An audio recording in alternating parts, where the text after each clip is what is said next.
17세기 초 유럽에서 한 여성이 기존 수도회와는 다른 방식으로 운영되는 새로운 수도회를 만들기 위해 노력하고 있었습니다. 그녀의 이름은 메리 워드였습니다. 1585년 잉글랜드에서 태어난 메리 워드는 가톨릭을 믿는 부모 아래에서 자랐습니다. 하지만 당시 잉글랜드에서는 종교 개혁의 영향으로 가톨릭 신자들이 탄압을 받고 있었습니다. 그래서 워드는 어릴 때부터 자신의 신앙을 비밀리에 지켜야 했습니다. 그런데 부모로부터 강한 종교 교육을 받으며 자란 워드는 오히려 부모보다 더 독실한 신앙인이 되었습니다. 어느 정도 성장한 후 부모는 그녀를 결혼시키려 했지만 워드는 이를 거부하고 수도원에 들어가겠다고 주장했습니다. 결국 부모는 그녀의 뜻을 받아들였고 1606년 워드는 네덜란드의 한 수도원으로 보내졌습니다. 하지만 당시 수도원의 여성들은 세상과 철저히 단절된 채 고립된 삶을 살아야 했습니다. 얼마 지나지 않아 워드는 자신에게는 이러한 삶이 맞지 않는다는 것을 깨달았습니다.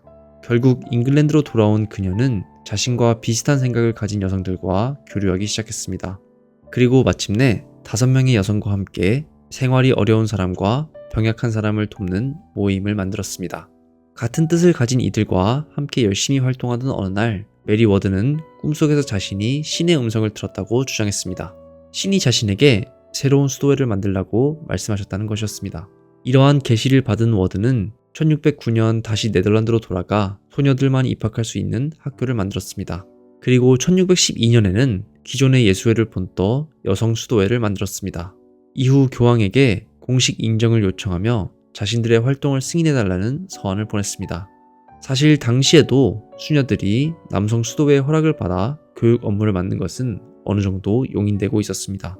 하지만 워드는 남성 수도사들의 허락 없이 독립적으로 활동하려 했고 전과자나 병자, 심지어 성매매 여성들과도 직접 교류하는데 주저하지 않았습니다. 이러한 활동은 당시 사회에서 여성에게 요구되던 전통적인 역할을 정면으로 거스르는 것이었습니다. 뿐만 아니라 워드는 자신의 수도회가 신과 직접 연결되어 있다며 자치권을 주장했습니다. 관할 주교의 지휘 아래에 있는 기존의 수도회와는 달리 외부의 통제를 받지 않고 독립적으로 운영되기를 원했던 것입니다. 결국 워드는 기존 수도회와 달리 오직 여성들만의 힘으로 운영되는 새로운 수도회를 만들고자 했던 것입니다. 하지만 이러한 시도는 단순히 가톨릭 교회의 기존 질서에 대한 도전이 아니라 당시 사회 전체의 통념을 뒤흔드는 일이었습니다. 당시 여성들이 수도원에 들어가면 세상과 완전히 단절된 채 살아야 했는데 신의 말씀을 해석하고 전하는 역할은 오로지 남성만이 맡을 수 있는 일로 여겨졌습니다. 그러나 워드는 자신의 수도회가 교황 외에는 그 어떤 수도회에도 종속되지 않는다고 주장했습니다. 뿐만 아니라 그는 여성이 남성과 동등하게 태어났다고까지 말했는데 이는 당시 사회에서 받아들이기 어려운 급진적인 생각이었습니다. 결국 워드의 활동은 가톨릭 교회의 기존 질서를 근본적으로 뒤흔드는 것으로 간주되었습니다. 그렇다면 교황 그레고리오 15세는 워드의 요청에 어떻게 반응했을까요? 공식적으로는 요청서를 검토하겠다고 밝혔지만 교황청 내부에서는 거센 반발이 일어났습니다. 워드가 기존 사회 질서를 흔든다며 그를 처벌해야 한다는 목소리까지 나왔습니다. 그러나 교황청의 분노와 주변의 냉대에도 불구하고 워드는 자신의 꿈을 포기하지 않았습니다. 그녀는 쾰른과 트리어 등 오늘날 독일 지역에 해당하는 여러 곳에 학교와 수도원을 세웠습니다. 그리고 1621년 직접 교황을 만나 자신의 요청을 전달하기 위해 로마로 향했습니다. 당시 독일은 30년 전쟁으로 인해 극도로 위험한 상황이었습니다. 그래서 워드는 눈에 띄지 않도록 온몸을 가린 채 알프스를 넘어 로마까지 이동했습니다. 교황 그레고리오 15세는 처음에는 워드를 정중하게 맞이했습니다. 하지만 그녀의 수도회를 공식적으로 인정해달라는 요청은 받아들이지 않았습니다. 그런데도 워드는 교황이 자신을 지지한다고 착각했습니다. 확실에 찬 워드는 로마, 나폴리, 뮌헨, 빈 등 여러 지역으로 활동을 확장해 나갔습니다. 워드는 자신의 수도회가 선한 목적을 가지고 있기에 결국 교황도 이를 인정할 것이라고 믿었습니다. 그러나 실제로는 교황청 내부에서 워드에 대한 반감이 점점 커지고 있었습니다.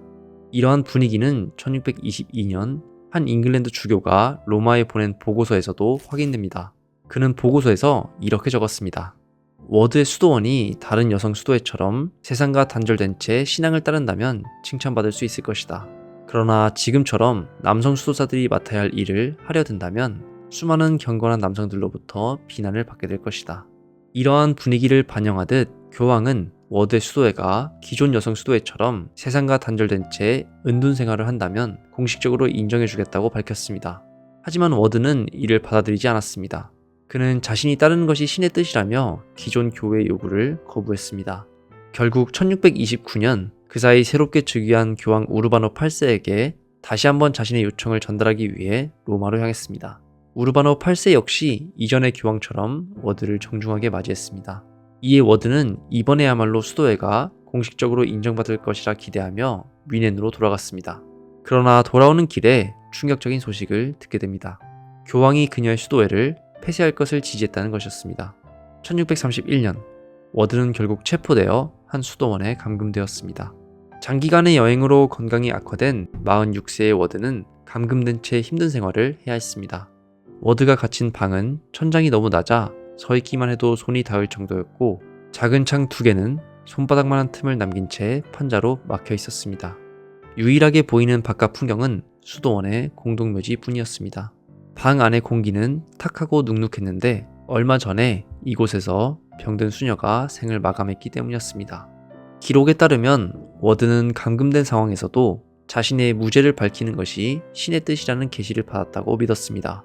그녀는 다른 지역에 남아있던 여성 수도사들에게 비밀 잉크로 편지를 보내 무죄를 입증할 증거를 모으라고 지시했습니다.